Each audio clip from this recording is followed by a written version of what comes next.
Yan guys, installation tayo ngayon ng ng King's LED light high beam para dun sa may Nissan Pathfinder.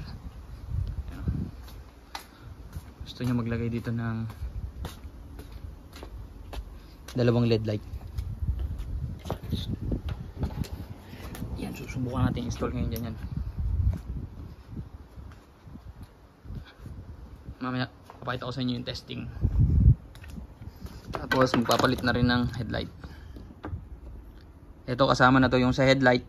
Pag high beam nya, iilaw to. Pag naka low beam, nakapatay to. Pero pwede din yung kahit naka high beam siya sa may sasakyan. Ito wala, gagamit tayo ng switch na pang separate. Ayan. Etong harness na to ay may bibili ng ganyan, easy na lang. Hindi mo na kailangan mag wiring pa ng napakadami, napakahaba, mabusisi, maghihinang ka pa. Putol-putol ka pa, nanantya ka pa. Yan, goods na yan. Alright.